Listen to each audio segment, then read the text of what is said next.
You know, life is the greatest teacher. You learn things through what you experience. And so that was hard because trust issues, you know, you just don't know who to trust. You don't know who likes you for you. Yo, word on the streets is that Brandy is furious right now. And honey, I mean furious. Monica allegedly exposed her for using drugs after what went down in Chicago, and this is messy. What was supposed to be this big, beautiful R&B reunion has turned into one of the messiest scandals of the year. Let me tell you how we got here. So check it. Fans started noticing something was off with Brandy during the show. She was shaking, slurring her words, looking like she was struggling to even stand up. And then she just vanished backstage. No warning, no explanation, nothing. The whole arena was confused, and social media, it went crazy. Then the rumors started flying. Monica supposedly told people to pray for Brandy, which, okay, that sounds sweet on the surface. But when you tell folks to pray for somebody after they disappear mid-show, people are gonna assume the worst. And that's exactly what happened. The word overdose started floating around, and now we're in a whole situation. But hold up, let me rewind a bit so y'all understand the full picture. So earlier this month, Brandy and Monica kicked off the Boy Is Mine tour. Now, this was the moment for R&B fans. Two legends, two queens, reuniting after years of tension and drama. They'd already done multiple sold-out shows, and everything seemed like it was going smooth. Fans were hyped, the energy was high, and it looked like maybe, just maybe, these two had finally buried the hatchet for good. Fast forward to October 18th, United Center in Chicago. The night everything flipped. So picture this. The crowd is going wild, waiting for the big duet moment, The Boy Is Mine. You know, the song that made them both superstars. And just as it's about to happen, Brandy walks off stage. No goodbye, no explanation, nothing. The concert just ends. Fans are standing there like, wait, what just happened? Social media exploded. Clips started going viral. People were recording Brandy looking shaky, slurring her words, struggling before she disappeared.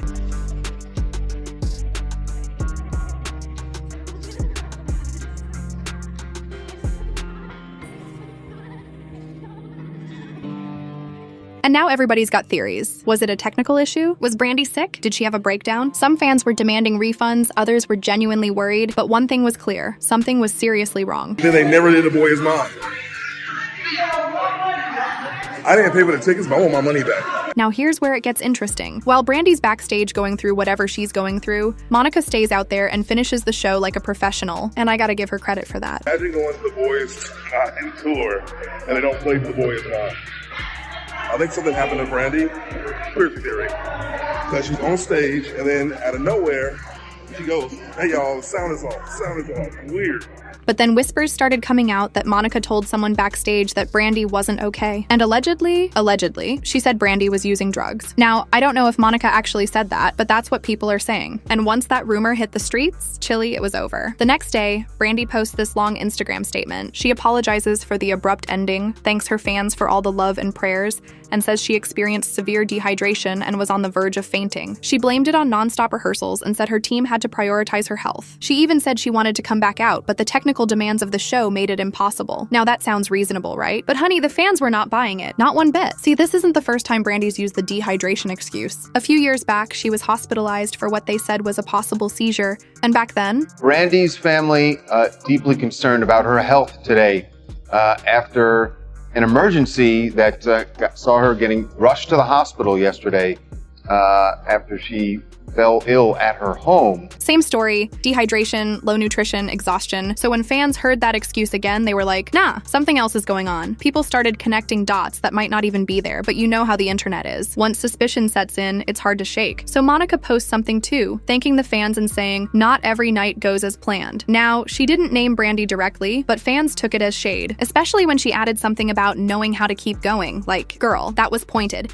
And now the internet's divided. Some people are calling Monica the villain for allegedly spreading rumors. Others are saying Brandy needs to get it together and stop making excuses. It's a whole mess. And in the middle of all this, there's talk that Brandy actually OD'd backstage and Monica was just trying to save face. I'm just saying, that's what people are saying. I wasn't there, so I can't confirm nothing, but the streets are talking. Now, to understand why this hit so hard, you gotta know their history. Brandy and Monica's feud goes all the way back to the late 90s. They were teenagers. Brandy was 18, Monica was 17, and people around them kept fueling the fire. They even got into a physical fight backstage before their 1998 MTV performance. Like, it was that serious. Fast forward to 2020, they did the Versus battle and it seemed like they squashed the beef. They hugged it out, fans were crying, it was beautiful. Then they even collaborated on Ariana Grande's The Boy Is Mine remix. So when the tour was announced, everybody thought, okay, they really made peace this time, but chilly maybe not. At first, fans were living for this reunion tour. It was supposed to symbolize sisterhood, growth, healing, all that good stuff. But after the Chicago incident, backstage backstage sources started talking. Gossip sites picked up the story, and suddenly it's not about sisterhood anymore. It's about secrets, betrayal, and damage control. Brandy said she saw a doctor and performed the next night without any issues. But people are still suspicious. The timing, the secrecy, the way it all went down, it just didn't sit right with folks. And listen, it's not like Brandy's had it easy lately. Around 2022, she was dealing with lawsuits left and right. Her housekeeper sued her for age discrimination and unpaid wages. A fashion designer accused her team of keeping a $45,000 diamond ring. That's a lot of stress, a lot of pressure. Add tour rehearsals, past health issues, and the weight of a comeback. I can see how somebody could get overwhelmed, but Monica's been going through it too. She revealed she had temporary vocal cord paralysis before the tour even started, and she still showed up and performed. That takes discipline, that takes heart. So when fans saw Monica pushing through her own struggles while Brandy was having these issues,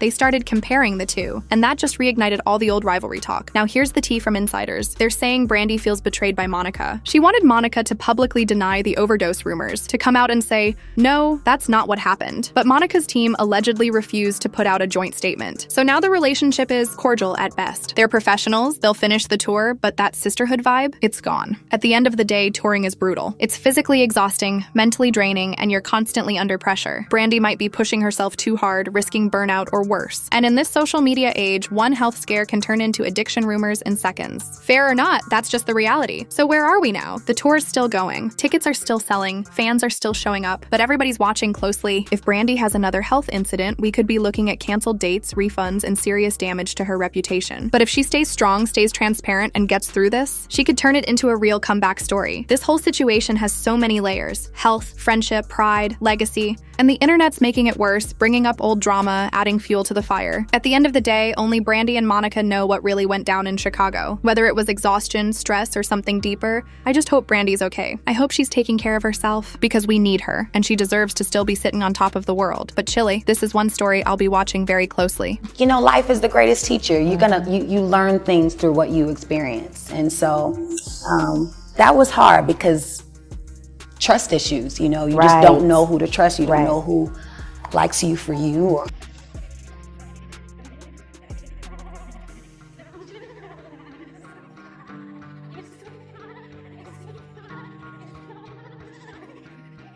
then they never did The Boy Is Mine.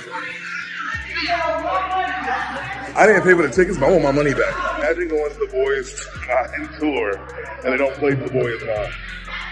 I think something happened to Brandy. Conspiracy theory. That she's on stage and then out of nowhere, she goes, hey y'all, the sound is off, the sound is off. Weird. Brandy's family deeply concerned about her health today after an emergency that saw her getting rushed to the hospital yesterday after she fell ill at her home. Stay tuned, because something tells me this ain't over yet.